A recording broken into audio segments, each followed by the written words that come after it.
Continuamos con nuestra serie Identidad y propósito de Jesús, haciendo un recorrido por el Evangelio de Marcos. Vamos a Marcos capítulo 1, a leer los versículos del 21 al 45. Dice así: y entraron en Capernaum, y los días de reposo, entrando en la sinagoga, enseñaba. Y se admiraban de su doctrina, porque les enseñaba como quien tiene autoridad y no como los escribas. Pero había en la sinagoga de ellos un hombre con espíritu inmundo que dio voces diciendo: ¿qué tienes con nosotros, Jesús Nazareno? ¿Has venido para destruirnos? Sé quién eres, el Santo de Dios. Pero Jesús le respondió diciendo: cállate y sal de él. Y el espíritu inmundo, sacudiéndole con violencia y clamando a gran voz, salió de él. Y todos se asombraron, de tal manera que discutían entre sí diciendo: ¿qué es esto? ¿Qué nueva doctrina es esta que con autoridad manda aún a los espíritus inmundos y le obedecen? Y muy pronto se difundió su fama por toda la provincia alrededor de Galilea. Al salir de la sinagoga, vinieron a casa de Simón y Andrés con Jacobo y Juan. Y la suegra de Simón estaba acostada con fiebre. Y enseguida le hablaron de ella. Entonces él se acercó y la tomó de la mano y la levantó. E inmediatamente le dejó la fiebre y ella le servía. Cuando llegó la noche, luego que el sol se puso, le trajeron todos los que tenían enfermedades y a los endemoniados. Y toda la ciudad se agolpó a la puerta. Y sanó a muchos que estaban enfermos de diversas enfermedades, y echó fuera muchos demonios, y no dejaba hablar a los demonios porque le conocía. Levantándose muy de mañana, siendo aún muy oscuro, salió y se fue a un lugar desierto, y allí oraba. Y le buscó Simón y los que con él estaban, y hallándole, le dijeron: todos te buscan. Él les dijo: vamos a los lugares vecinos, para que predique también allí, porque para esto he venido. Y predicaba en las sinagogas de ellos en toda Galilea, y echaba fuera los demonios. Vino a él un leproso, rogándole, e hincada la rodilla le dijo: si quieres, puedes limpiarme. Y Jesús, teniendo misericordia de él, extendió la mano y le tocó, y le dijo: quiero, sé limpio. Y así que él hubo hablado, al instante la lepra se fue de aquel y quedó limpio. Entonces le encargó rigurosamente y le despidió luego y le dijo: mira, no digas a nadie nada, sino ve, muéstrate al sacerdote y ofrece por tu purificación lo que Moisés mandó para testimonio a ellos. Pero oído él, comenzó a publicarlo mucho y a divulgar el hecho. De manera que ya Jesús no podía entrar abiertamente en la ciudad, sino que se quedaba afuera en los lugares desiertos, y venían a él de todas partes. Bueno, es un pasaje extenso, ¿verdad? El más largo a estudiar desde que comenzamos la serie. Eso significa que no vamos a poder ver todos los detalles. Es imposible, mis hermanos, estaríamos acá hasta la noche, hasta mañana. Lo que pretendo hacer con este pasaje es mostrarles que Jesús tiene autoridad y tiene poder en tres áreas. Primero, para enseñar, tiene poder y autoridad para enseñar. Segundo, tiene poder y autoridad para echar fuera demonios. Y tercero, tiene poder y autoridad para sanar. Los dos primeros los vamos a ver brevemente y voy a dedicar un poquito más de tiempo al tercero, autoridad y poder para sanar. Y voy a usar tanto la sanidad a la suegra de Pedro como también lo que sucedió en ese encuentro con el leproso. ¿Ok? Bueno. Sin tiempo que perder, vamos al primero. Jesús tiene poder y autoridad para enseñar. Los versículos 21 y 22, dice, entrando en Capernaum, y enseguida, en el día de reposo, Jesús entró en la sinagoga y comenzó a enseñar. Y se admiraban de sus enseñanzas, porque les enseñaba como quien tiene autoridad y no como los escribas. Los que están siguiendo la serie desde el principio recordarán que Jesús, después que cumple 30 años, decide bajar al sur de la nación, a Judea. Jesús creció en el norte, en Nazaret, un pueblito de alrededor del lago de Galilea. Y al llegar a Judea sucedieron varias cosas que iniciaron su ministerio. Quiero que estemos en el contexto, ¿ok? Cosas como el bautismo de Jesús por Juan el Bautista, la unción del Espíritu Santo que descendió sobre él en forma de paloma, la confirmación de Dios el Padre al decirle a Jesús que es su Hijo amado y en quien él se complace. Luego Marcos nos dice que inmediatamente el Espíritu Santo impulsó a Jesús al desierto para ser tentado por Satanás. Jesús salió victorioso del ataque del diablo y el domingo pasado vimos que Jesús decidió regresar al norte, subió nuevamente a Galilea, de donde había venido, y ahí comenzó a predicar el evangelio en todas las ciudades, aldeas y pueblos de Galilea, y en una de esas ciudades se encontró a dos pares de hermanos que eran pescadores. ¿Quiénes recuerdan? ¿Quiénes eran? Simón y Andrés, Jacobo y Juan. A estos cuatro los invitó a que los siguieran y les aseguró que los iba a convertir en pescadores de hombres, ¿verdad? Ahora Jesús llega con esos 4 discípulos a otra ciudad de Galilea, a Capernaum. Ahí los estudiosos dicen que Capernaum se llama así porque es la ciudad natal del profeta Nahum del Antiguo Testamento, y por eso se llama Capernaum. Bueno, lo que sucedió acá, dice Marcos, es que Jesús en esa ciudad entró en la sinagoga y comenzó a enseñar. ¿Qué es una sinagoga? Bueno, es un lugar donde los judíos adoran y estudian las Escrituras en el día de reposo, o sea, el sábado. Durante el resto de la semana, pues usan la sinagoga como escuela para los niños y como tribunal para los adultos. Toda sinagoga tenía un responsable y ese responsable escogía a una persona para que explicara el pasaje que se leía ese día. Muy parecido a lo que estamos haciendo aquí. Leemos un pasaje y comenzamos a explicarlo. Ese día en particular escogieron a Jesús para que explicara el pasaje. Marcos no nos dice qué pasaje se estaba leyendo. Lo hace Lucas cuando habla de que Jesús entró en la sinagoga de Nazaret, no esta misma sinagoga, la de Nazaret, la de su pueblo, y allí se leyó ese día al profeta Isaías. Pero en este caso, Marcos no nos revela el pasaje. Marcos está más interesado en darnos a conocer la reacción de la gente en la sinagoga cuando escuchó a Jesús enseñar.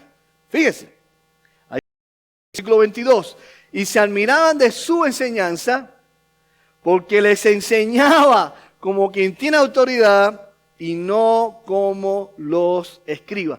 Se admiraban, dice. Estaban asombrados, estaban boquiabiertos.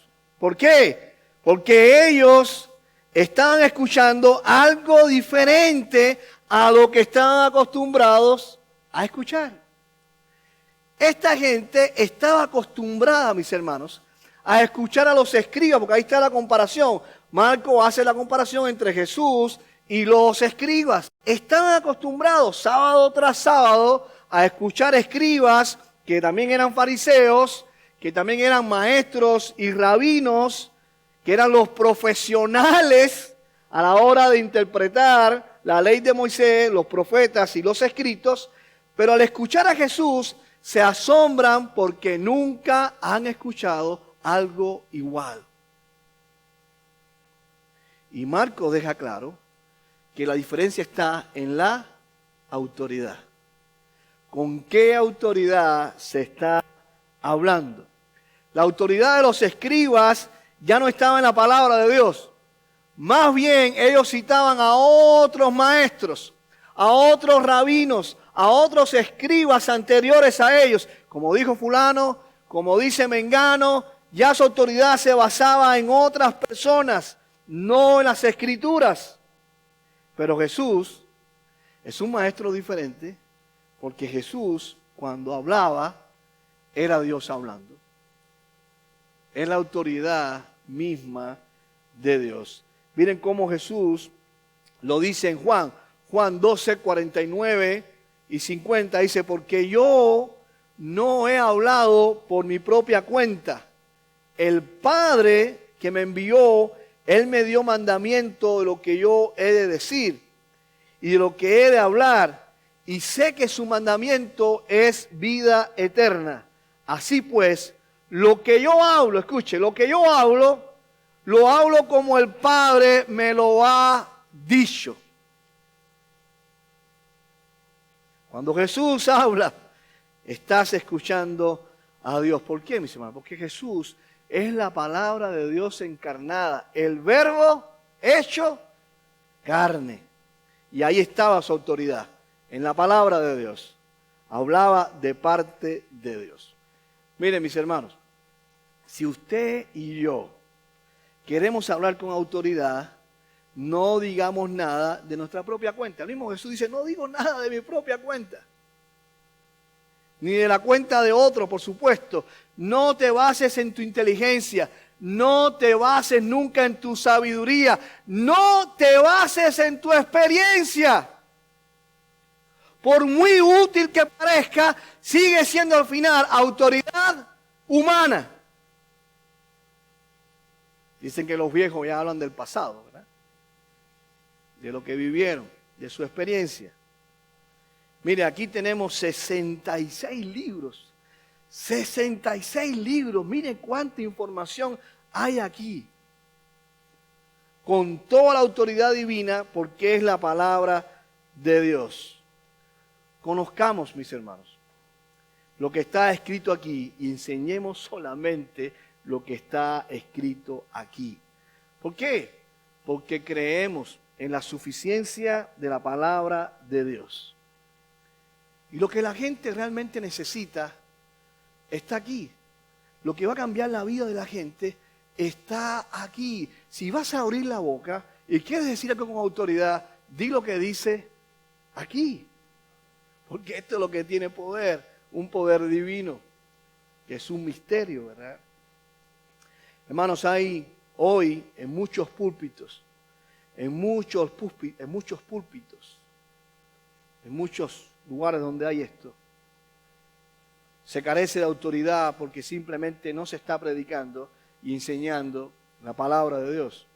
Se está predicando de prosperidad, se está predicando de que te vaya bien, se está predicando de pura motivación y se usan textos bíblicos para acomodarlos a que la gente escuche lo que quiere escuchar y no lo que necesita escuchar. Por esa razón, desde hace algunos años, yo oro al Señor con frecuencia, pidiéndole a Dios que le dé discernimiento a sus hijos, a las verdaderas ovejas del Señor, que están en lugares donde no se predica la palabra de Dios o se distorsiona la palabra de Dios, se tuerce la palabra de Dios, que Dios le abra sus ojos y busquen lugares, busquen los púlpitos donde realmente se está predicando la palabra de Dios. Lo digo porque Jesús lo advirtió. Jesús advirtió ahí en Mateo 24, dice, porque se levantarán falsos cristos y falsos profetas y mostrarán grandes señales y prodigios para así engañar, de ser posible, aún a los escogidos. ¿Qué les parece?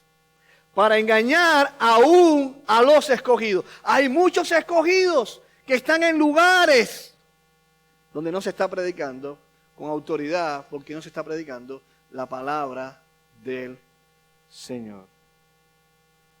Veamos lo que sucede cuando se predica la Biblia. Versos 23 y 28, no sé si me pueden despertar a Yamilé para que me ayude con la diapositiva. Dice, pero había en la sinagoga de ellos un hombre con espíritu inmundo que dio voces diciendo, ¿qué tienes con nosotros, Jesús Nazareno? ¿Has venido para destruirnos? Sé quién eres, el Santo de Dios. Pero Jesús le reprendió diciendo, cállate y sal de él. Y el espíritu inmundo, sacudiéndole con violencia y clamando a gran voz, salió de él. Y todos se asombraron, de tal manera que discutían entre sí diciendo, ¿qué es esto? ¿Qué nueva doctrina es esta que con autoridad manda aún a los espíritus inmundos y lo obedecen?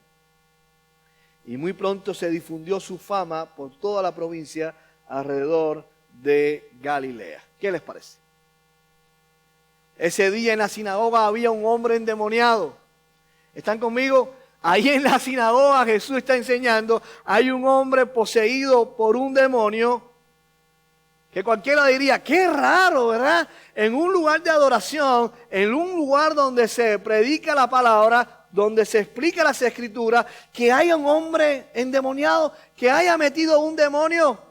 ¿No se supone que en las iglesias, en los templos, que son lugares santos, no entra el diablo? ¿No entran los demonios? Que no se resistan a esa santidad. Uy, estamos en la casa de Dios, aquí no se puede estar. Como la luz del día para los vampiros, no pueden resistir eso. Miren, las únicas 2 personas endemoniadas que he visto en mi vida, las vi en la iglesia. ¿Ok? Pónganse a pensar. Si el interés del diablo y de los demonios es atacar a los cristianos, entonces ¿a dónde irán?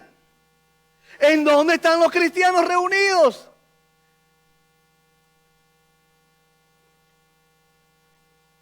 En los templos.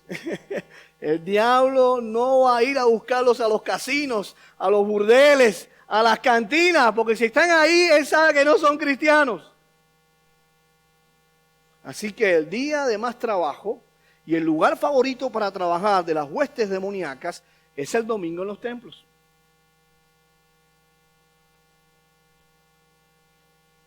Ellos descansan 6 días a la semana si trabajan 1, el domingo.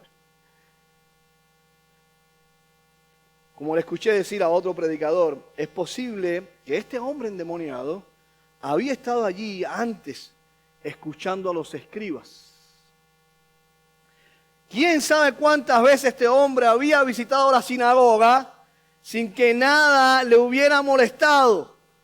Pero ese día, quien estaba enseñando era Jesucristo, la palabra de Dios, con toda la autoridad que tiene la palabra de Dios. Y miren, mis hermanos, al diablo no le preocupa lo que ocurre en muchas iglesias los domingos. Si lo que se está predicando no es el evangelio, si lo que se está predicando no es la palabra de Dios, el diablo y los demonios están cómodos, están contentos, están a gusto porque le están haciendo el trabajo. No hay que hacer nada. Oye, este trabajo está fácil. Nos pagan sin hacer nada. Esta gente lo hacen todo. Si no están dejando claro el evangelio, que es la buena noticia, que tiene sentido porque hay una mala noticia. Si no dejan claro, mis hermanos, de que tenemos una condición de pecado y por ser pecadores estamos separados de Dios, estamos en enemistad con Dios, estamos bajo la justa ira de Dios y Dios es santo, Dios es justo, no puede pasar por alto el pecado humano. Lo peor es que no podemos hacer nada por nosotros mismos para salir de esa condición porque nunca dejaremos de ser pecadores. Dios lo sabe y Dios hizo lo que Él solo puede hacer. Pagó nuestra deuda al hacerse hombre y morir en la cruz por nuestros pecados. Y cuando nos arrepentimos y ponemos nuestra fe en Él, Dios acredita la perfecta justicia de Cristo en nosotros. Somos declarados justos, justificados y ahora adoptados hijos de Dios y una relación de padre e hijos. Ese es el evangelio. Si no se predica eso, si no se hace una interpretación correcta de la palabra de Dios, pues los demonios están cómodos. No van a protestar, no van a chillar, Pero el demonio ese día en la sinagoga así chilló. Ahí dice, ¡ah! Ven ahí. Dio voces diciendo, ¡ah! Si alguien dice, ¡ah! Ya saben, está endemoniado. No sé si quieres pinchar ahí a Panchito o Mari para ver cómo hace.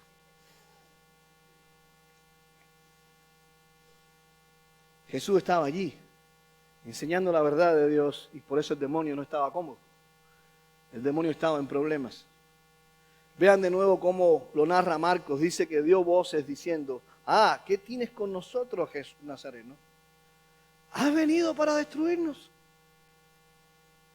Sé quién eres, el Santo de Dios. Qué interesante. El demonio sabía quién era Jesús. No sabemos si estudió en algún seminario, ¿verdad? Si estudió cristología. El demonio no fue en Equid Dallas porque no existía en ese entonces. Posiblemente la gente que estaba allí en la sinagoga no sabía quién era Jesús. Si alguien sabía ese día, en ese lugar, quién era Jesús, era el demonio. Era el demonio. El que más conocía a Jesús ese día era el demonio. Incluso sabía a qué había venido Jesús.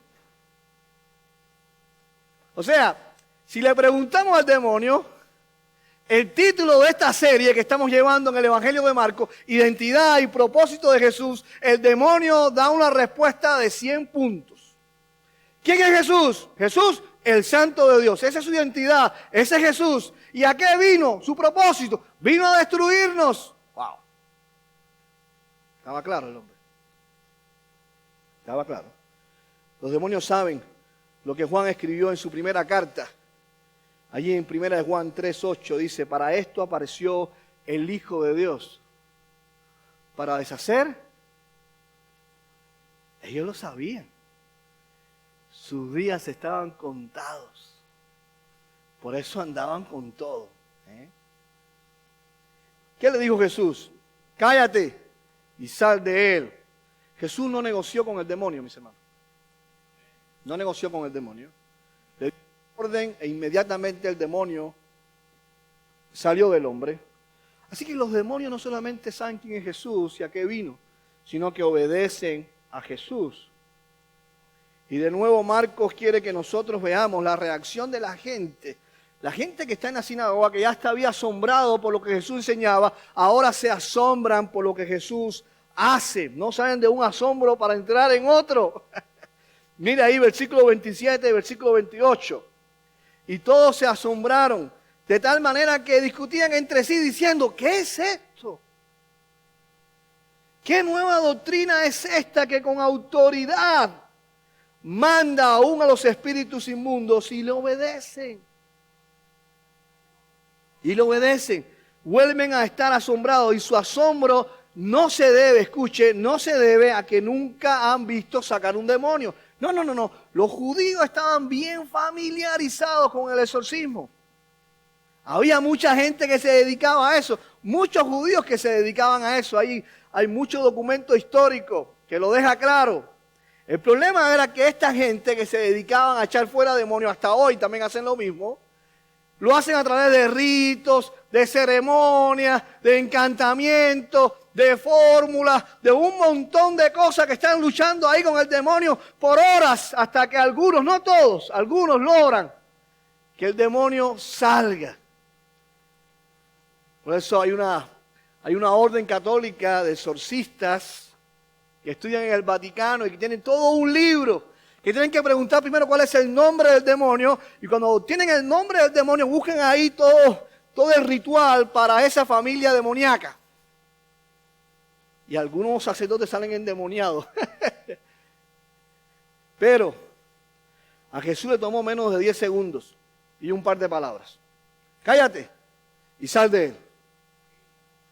La gente nunca había visto eso. La gente iba preparada para un espectáculo de 1 o 2 horas.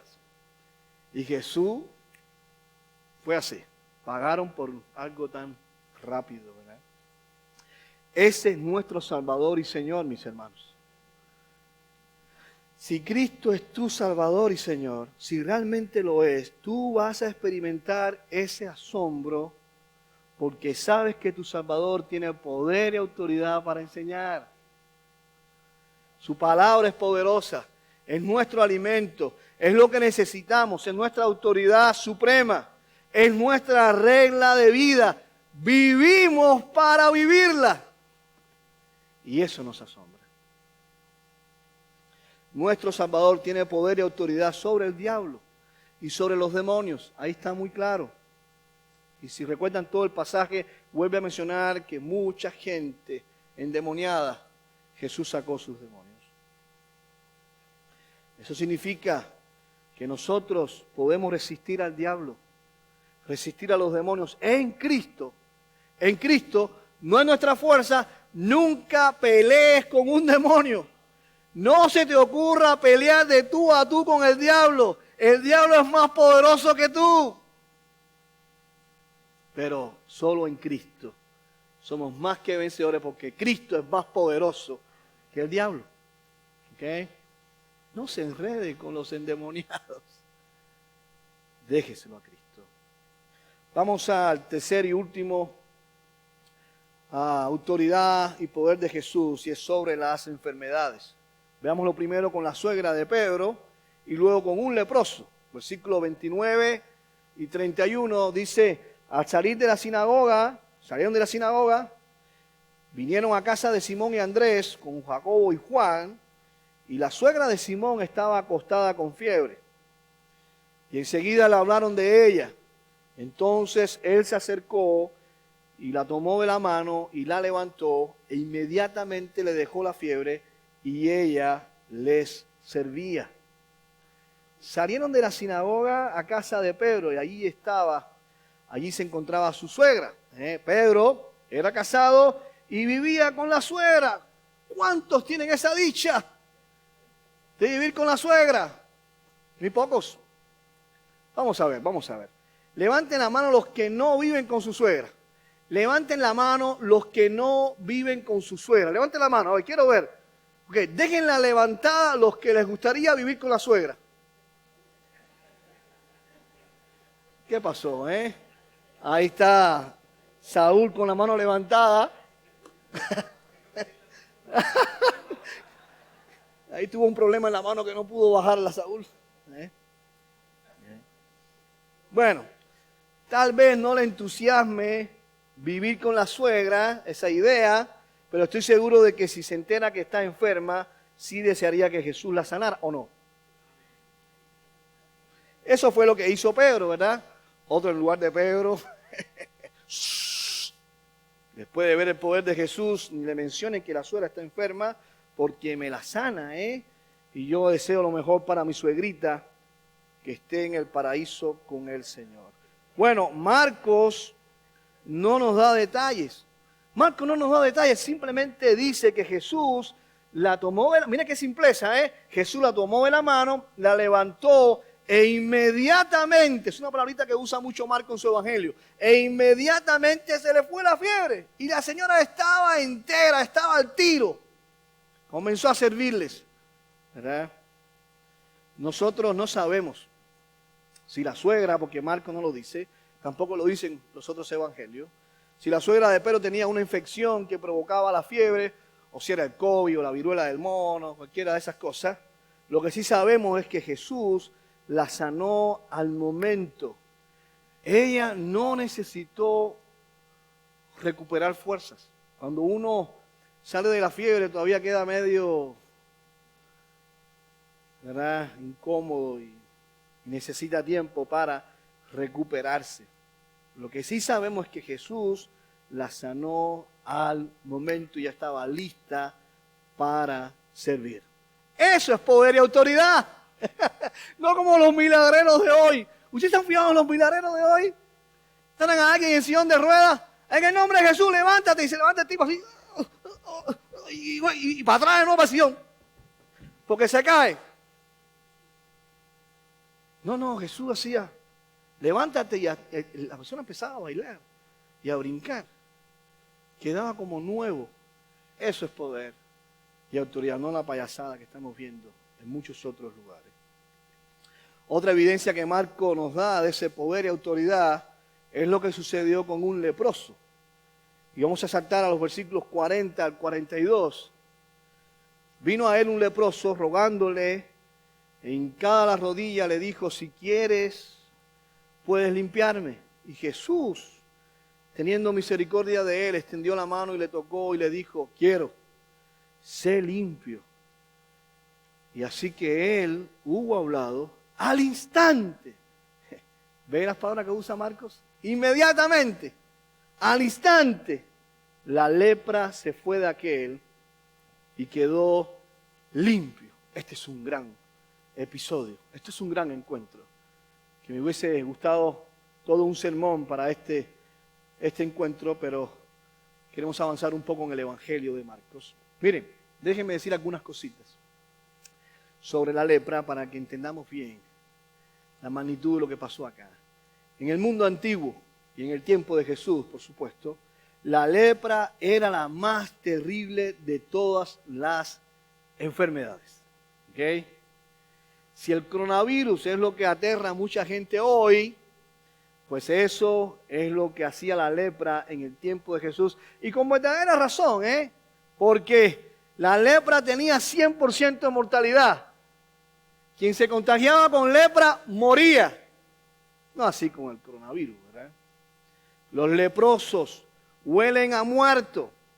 Por eso cuando te contagiabas de lepra, ¿qué hacían? Te mandaban para el cementerio, a vivir en el cementerio. Te consideraban un muerto más. Se dice que en la Edad Media, si una persona contraía la lepra, el sacerdote tomaba el crucifijo y leía los oficios fúnebres. Aquella persona era como si ya hubiera muerto. Nadie podía saludar a un leproso. Nadie se podía acercar a un leproso. Distanciamiento social. 6 pies. Y si el aire está a favor del leproso y en contra tuya, tenía que estar más lejos aún porque ese viento se contaminaba con la lepra. La ley de Moisés decía que un leproso tenía que andar con la ropa rasgada diciendo, soy impuro, soy impuro, soy inmundo, para que nadie tuviera contacto con él. Si un leproso entraba en tu casa, tenías el permiso y el derecho por la ley de Moisés de apedrearlo y matarlo. No podía entrar en la santa ciudad de Jerusalén porque contaminaba la ciudad de Jerusalén. Algunos creían que la lepra era un castigo de Dios a causa de la vida pecaminosa de la persona. Así que un leproso era sin duda un intocable. No había contacto con esa persona. Sin embargo, acabamos de leer que una persona así Jesús tocó. ¿Se fijaron?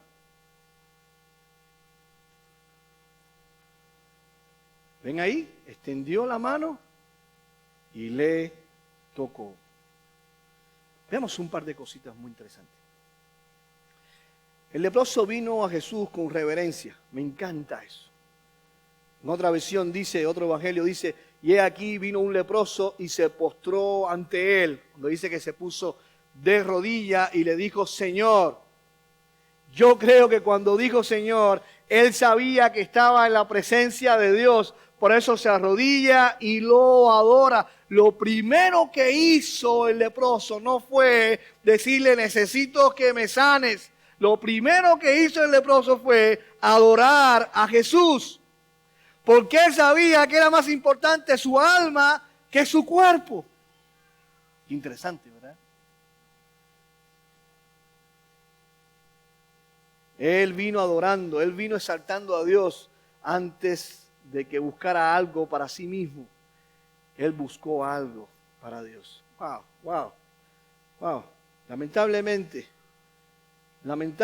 mis hermanos, muchos que dicen ser cristianos hoy, no vienen a Cristo para adorarlo, sino para conseguir algo de Cristo. Que Cristo me sane, que Cristo me prospere, para lograr que Dios les dé lo que quieren. Reemplazan la voluntad soberana de Dios por la satisfacción y la comodidad. Eso no es lo que enseña la Biblia. Eso no es lo que enseña la Biblia. Eso no es otra cosa, mis hermanos, que el viejo sueño americano vestido con ropaje bíblico, que se ajusta muy bien a esta sociedad, que adora la salud, que adora la felicidad, que adora el dinero, y más a los hispanos, que emigramos a un país como este por una mejoría económica. Cuando escuchas eso de un púlpito, wow, eso es lo que quiero escuchar, ¿verdad? Pero lo que necesitas es a Jesús. Es a Jesús. No necesitas más salud. No necesitas estar en forma. Lo que necesitas es a Jesús. El yin te cambia por fuera, no te cambia por dentro. Y los cambios verdaderos y profundos solo suceden en el corazón, y ahí el único que trabaja es el Señor Jesucristo. Sabemos que mucha gente se acerca a Jesús por una necesidad física.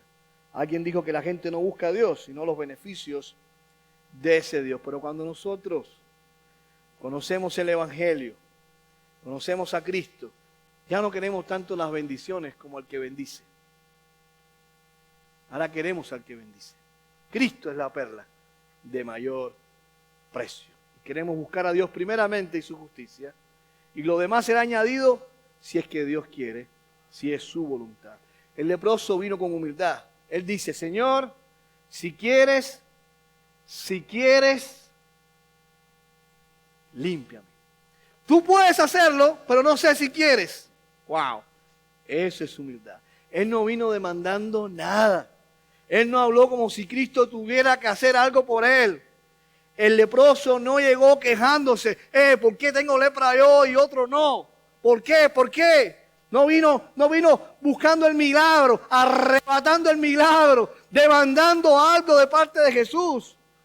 ¿Qué le dijo Jesús? Yo sé que tú puedes sanarme, pero no sé si quieres.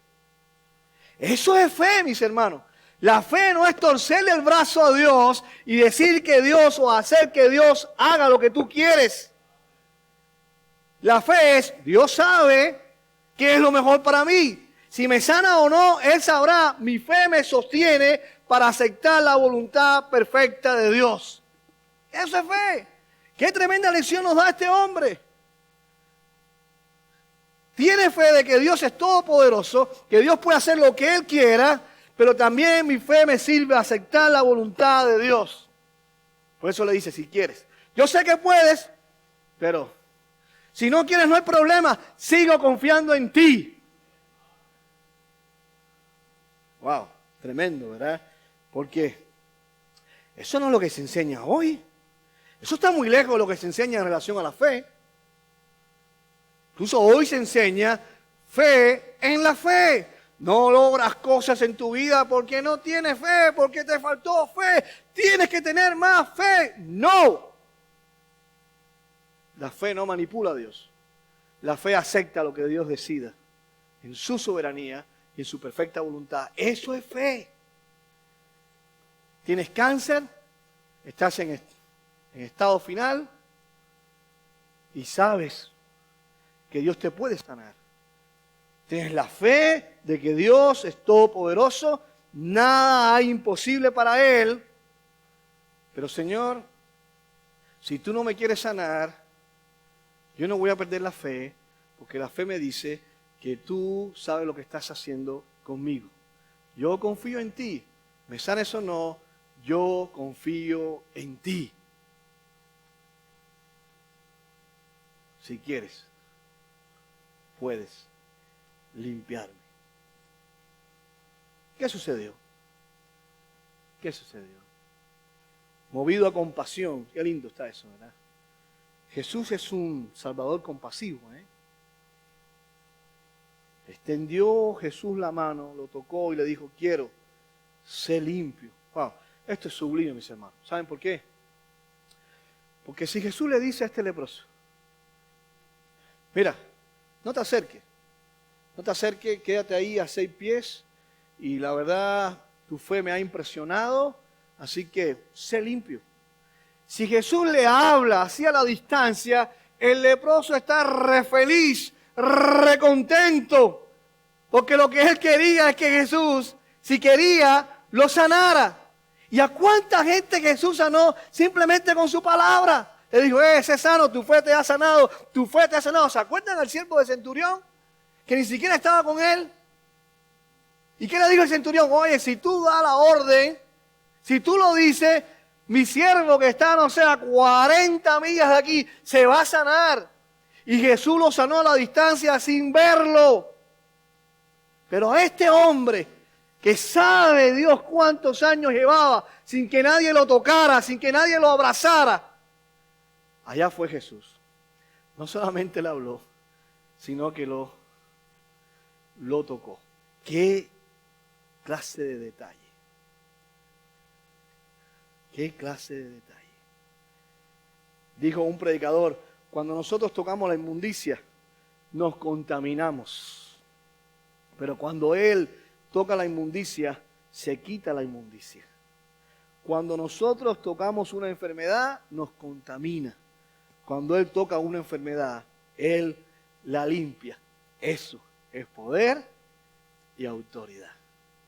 Es poder y autoridad. Hermano, ¿cómo está su vida?